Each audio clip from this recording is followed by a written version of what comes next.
This time on Poll Hub, all eyes are on the nation's capital. Insurrection is followed by impeachment, is followed by inauguration.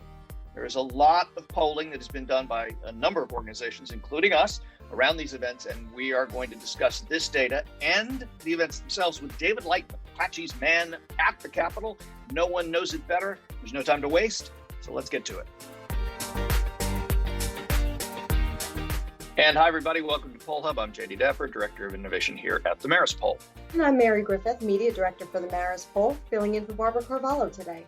Yes, and I'm Lee Miringoff, Director of the Marist College Institute for Public Opinion. And joining us today is David Lightman. David has been on the show before. I'll let him introduce himself with what he does, because he's a particularly good guest to have on today because of what has happened in the nation's capital in the last week and continues to happen in the nation's capital as we move towards an inauguration. So, David, let me introduce yourself and welcome you to the program. Thank you very much. I'm the Chief Congressional Correspondent for the McClatchy Company. We have 30 what we used to call newspapers.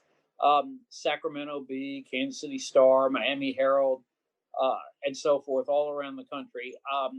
I have been going to the Capitol, covering the Capitol for 40 years this year. So fire away. You were not there on the day of the insurrection, but having gone in that building so many times, walked those halls so many times, before we ask anything about anything else that's going on, what were your thoughts? What were your feelings about that? Being back in, seeing all the troops that you may have seen, what is the lay of the land? What's your thoughts? It was an odd scenario. I was there this week, and including the day of the impeachment vote, and I have a desk there. I've had a desk there for years with the usual mess, papers strewn about, coffee cups, etc. And when I went back this week, it was eerie how nothing had been touched. Like nothing had changed.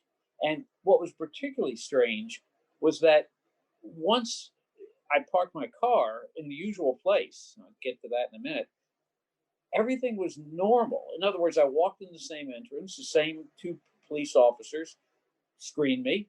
I walked through the tunnels, people were eating in the cafeteria. In other words, you never would have known what happened a week earlier.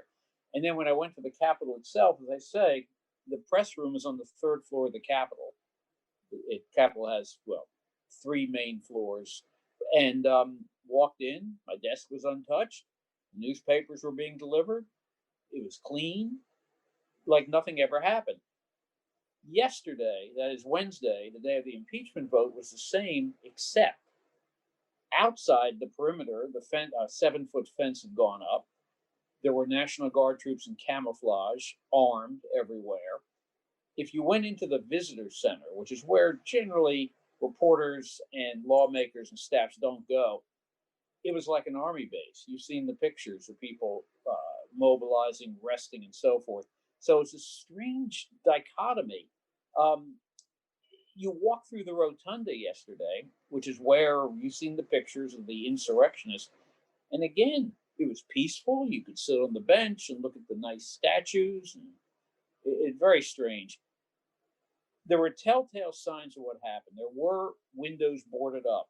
There was still shattered glass outside the House chamber, just a few feet where Ashley Babbitt had died, had been shot. So, strange scene. I mean, you went about your business. You did your work as you always do. But every now and then there was a reminder. Things weren't the same. Wow. And as someone who, frankly, you even took Mary and me on a tour of the Capitol not too long ago. When I hit Washington, D.C., which I go to as often as I can, it's the Capitol Dome. I mean, that is what the beacon of the democracy. And as a place that you've worked to 40 years, I mean, I was getting angry that they were desecrating it. You must have been beside yourself. I mean, as someone who's, part of that world. Beside myself on two levels. One is, as you say, the cathedral of democracy. I mean, I know it's corny, but I can't tell you how many nights you'd walk out of there and sort of look behind you at that lit up dome and thought, wow, this is great. And boy, am I lucky to be working here. I still feel that way. Mm-hmm. But on a more personal, visceral level, I said to myself, gosh, it's like they've invaded my home, my second home. I mean, this is a place where you always felt safe. We used to half joke, particularly after 9/11, where they issued us gas masks and they're still there, and there's police there all the time. You have to go through magnetometers to get in where we work. But actually, we're the third level of magnetometers after you enter the building. And we used to say, if people get in here and want to provoke mayhem, we're gone. If they can get this far, there's nothing you can do. Well, they got that far.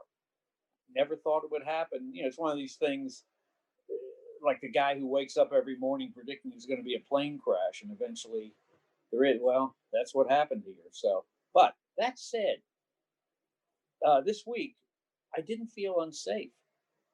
I really did. Maybe because I'm so used to it. But again, we went about our business. We roamed the halls the way we always do. They were really determined to get this building back to some sense of normal inside the walls, and they succeeded. You brought up impeachment. We'll get to that in just a second. I did just want to talk a little bit more about the security and what it means for the inauguration next week. One of our recent surveys showed that a majority of Americans felt that the police were not aggressive enough in dealing with the rioters, and a recent Quinnipiac showed that more than 7 in 10 thought the law enforcement officials didn't do everything that they could to prevent the storming or the invasion from occurring. What was sort of the chatter on Capitol Hill leading up to last Wednesday? Was there a sense that something like this was going to happen? And the question that I think everyone's asking is, how could law enforcement allow this to happen? Taking your first question, nobody thought anybody could breach the building like that. Like I say, you always felt safe because there were so many law enforcement officers around everywhere you went. Yes, tourists could flock into the building, but they were screened. They went through metal detectors and so forth. What you'd had the last couple of years was this sense sometimes as you would walk down the streets or around the grounds and you'd look at suspicious people and you'd say, gee, I wonder, what they have in their pockets, or, what you always thought about that. And frankly, thought about that for years. I believe it was 1998. I might be wrong about that, when officers were shot when people broke into the building.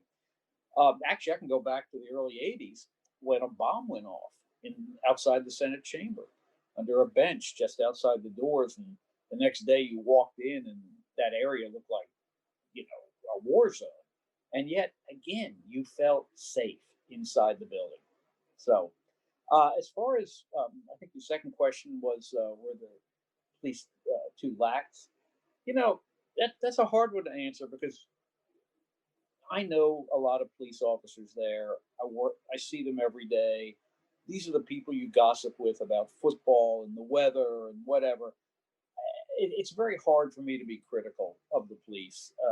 And we always used to say, gosh, you have a hard job putting up with all these tourists and who knows what craziness you have. I don't know what might have gone wrong. It's not for me to say, but the officers I know, I like, and just have to leave it at that. You mentioned the impeachment. You're back on the Hill for the impeachment yesterday.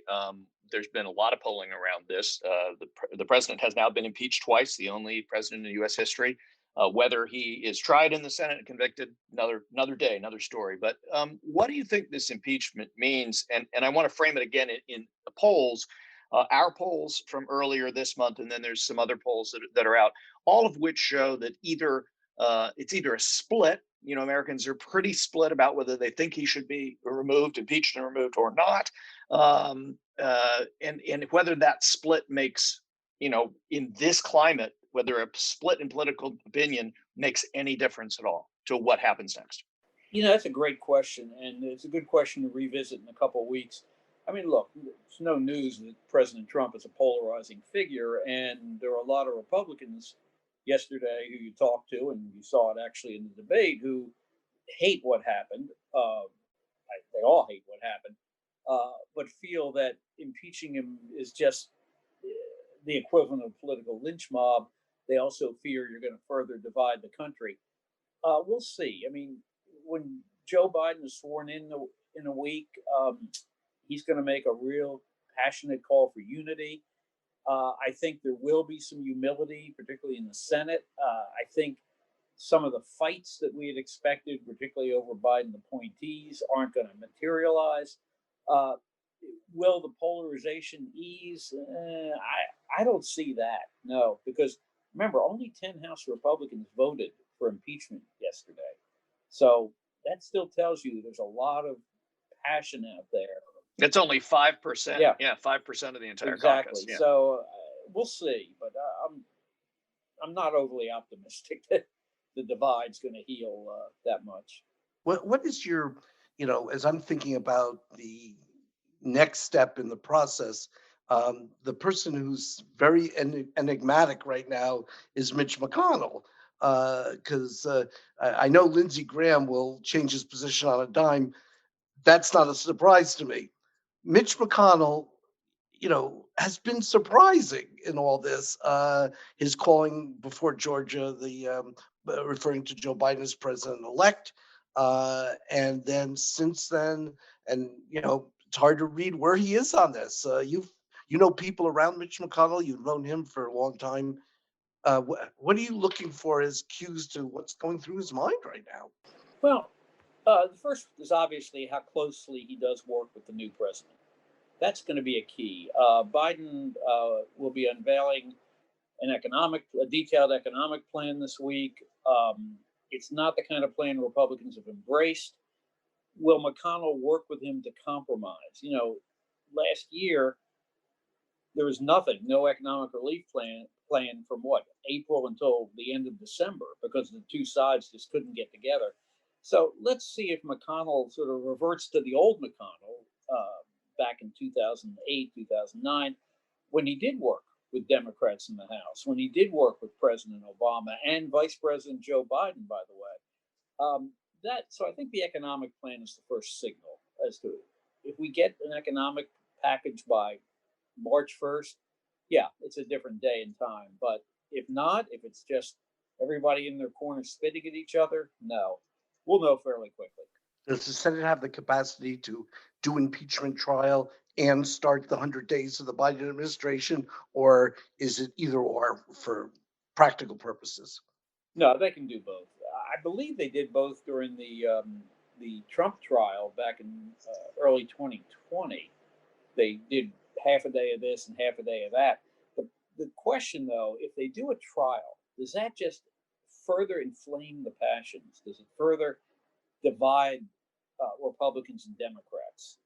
That's the question, because you could even see yesterday when you thought maybe there'd be some healing, people in the two parties are really at each other's throats like you've rarely seen before. And even though it's not so much in the Senate, still, do they really want to stoke that fire? But do you really think that the divide could get worse? I mean, I don't mean to play the ultimate devil's advocate here, but it's hard for me to see how it gets worse than an insurrection that's largely fueled by this partisan divide, and a lot of the information that was out there that is being consumed by 40% of the population that is largely, if not wholly, untrue and unfactual. I mean, how do we get to a less divisive place no matter what happens when those are the facts on the ground right now? Oh, depends on your definition to get worse. I mean, you're right. It can get worse than a mob invading the Capitol. But here's where let's hope not. Yeah, here's where the intensity could continue. Let's phrase it that way. Let's say Democrats are determined to censure Senator Hawley from Missouri, Senator Cruz from Texas.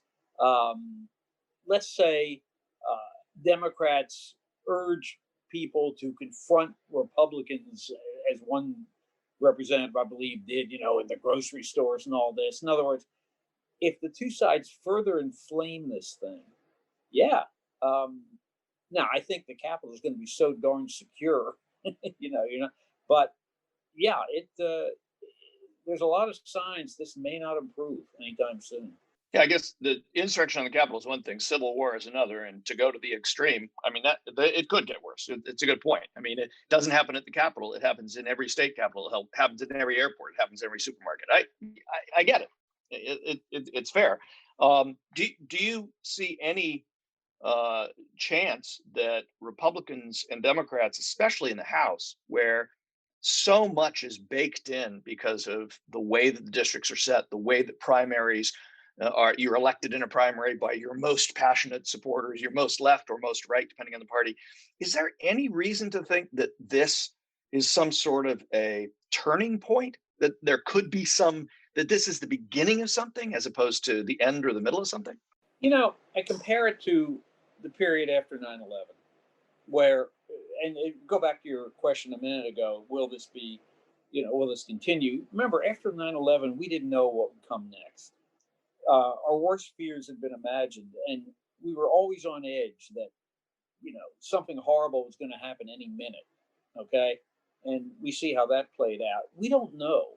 I mean, the reports right now is that, they're worried in Washington about armed insurrection now. And will that happen? I don't know. It's just, again, after 9/11, was that the beginning or was that so it's very hard to predict what can happen here. I just, I mean, I'm very, very concerned because this is unlike anything we've ever seen. David, it seems like these days, we just move from one story to the next, and then the next logical story in all this is the Biden inauguration coming up next week. And we saw a Suffolk University poll which showed that 66% of Americans thought that President Trump should attend the inauguration to demonstrate a peaceful transition of power. At this point, given everything that's occurred, is it better, for lack of a better term, that Trump is now not attending the inauguration? I mean, or is there a different message that is being sent to the American people? Yeah, I mean, look, I think without judging, because I have to, of course, the president should attend. I mean, just the symbolism of the peaceful handover of power. Now, Vice President Pence will be there. There needs to be symbols. After 9/11, members of both Republican and Democratic Party came out on the steps of the Capitol and sang, I think this, "May God Bless America," or whatever, together. They went inside within days, if not hours, voted almost unanimously to strike in Afghanistan. So they realized the importance of that symbol that America is one country. And I think that's important to convey that again. And will it be by having Vice President Pence there, by probably having Mitch McConnell and others? The other thing is, it depends what President Trump does that day. I mean, there's been talk he will make a speech in effect declaring that he'll be around for 2024. Who knows? Or he might go quietly. He might do something like Nixon did when he resigned back in '74, the emotional speech. We just don't know. But the symbolism that day is going to be huge, and it's going to matter. The reporters have been increasingly, as other institutions in our society, under duress, and especially these last 4 years, where the president of the United States frequently referring to the press as the enemy of the people. You've watched Joe Biden for a long time, both as a senator and as a vice president. You've seen him as a campaigner. What clues do you see as to what he will be like as president uh, in dealing with the press and other things like Congress, and obviously the tone's going to be different, but what's the sense of how he's going to relate to different segments of the DC scene? Well, I think the relationship with the press is going to be entirely different. As a senator, he was very talkative, very accessible. Of course, most senators are, because you can walk up to them in the halls and talk to them. But he was always, willing to talk. He was very chatty, very friendly. Everything you see, good with people. Um, Talk too much sometimes, but um, I think, and I think just the contrast. But here's something to remember about Trump. for all the complaints about him, he was accessible. I mean, he was, you knew what he was thinking. There were the tweets, there was, and he would always stop in front of Air Force One or in the lawn and talk to you. He'd come out in the briefing room. His personal relations with the media weren't great. Biden will be good, but I think we have to remember it's still an adversarial relationship, and there's still going to be complaints. But it's going to be. I'm not saying all of a sudden the sun's going to shine, but it'll be different and more respectful. One last question before we let you go, because we talked about this last week. I'm just interested in your take on it. I said kind of off the cuff, actually the toughest job now that this was right after the Georgia elections, now that Chuck Schumer is going to be the majority leader with no room for error, right? He's got Kamala Harris having to come in to break a tie practically on every major vote. Does he have the toughest job in Washington right now? Ooh, well, I think the president has the toughest job in Washington. Well, there you go. But yeah, I know what you're saying. I think he probably has the greatest expectations right now. Because, look, most people don't understand what a majority leader is, let alone who it is. But what they do know is, Democrats control the Senate. So, therefore, all these wonderful things are going to happen. But as you say, look, there's Joe Manchin of West Virginia. There's Kristen Sinema of Arizona. We can go down the list. These are centrists who need to get reelected in moderate to conservative states, not just reelected, but they're serving a certain constituency. Things are not going to be automatic. 50-50 doesn't guarantee. And Chuck Schumer might be primaried by AOC. Exactly. I mean, that's 2 years that's from now. another piece of intrigue, right? I mean, he's got to satisfy the liberal wing of his party, which is powerful and vocal. That's going to be, in about 2-3 months. That's going to be a heck of a topic for you. Yeah, is there any sense of shifting coalitions? The more center-right Republicans trying to move away from the more extremist Republicans to try to get Donald Trump out of the party and the role and form kind of like a functional coalition with the Democrats. Do you see? I mean, will there be I guess I'm asking you, will there be a group in the Capitol working with the president who can get him his majorities and maybe even get past the filibuster on some key legislation? I don't think at the moment there's enough for 60 votes, which is what you need to overcome a filibuster. But I do think there's enough for a functioning coalition. You have several Republican senators, Collins of Maine, Murkowski of Alaska, Portman of Ohio, who are willing to deal. Their history shows that. But I would warn against making too much of that. I've been hearing this for 30 years, coalitions of the middle. Party loyalty usually trumps all for a lot of reasons that I won't go into. But, one of them is those are the ones who make committee assignments, et cetera, et cetera. Those are the ones who control the agenda. So, I think there will be shifting coalitions, but I don't think it's going to be, again, a sudden explosion of legislation. David Lightman, thank you so much. Very much appreciate you being with us today. Thanks. This has been great. And that'll do it for this edition of Poll Hub. Poll Hub is a production of the Marist Poll at Marist College in Poughkeepsie, New York. Mary Griffith is our executive producer. Casey Schaff is our production supervisor. Amelia Morel, Leo Ruiz, and Madeline Jones are our production assistants. And Marcella Bettman is the guy who puts it all together, splices the tape. There's no tape. He's our trusted editor. When you hear any data that goes back in time, it's more than likely something that Amelia or someone else has pulled out of the Roper archives. So we thank them for their work, and they provide a great resource for us as well as people interested in public opinion across the country.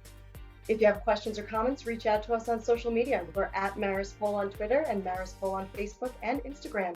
And finally, hey, if you like what you hear on Poll Hub, please consider leaving a review on your podcasting app of choice. Positive reviews do help others find us, and while you're at it, go ahead and subscribe. Thanks so much for joining us this week. We'll check you out next time.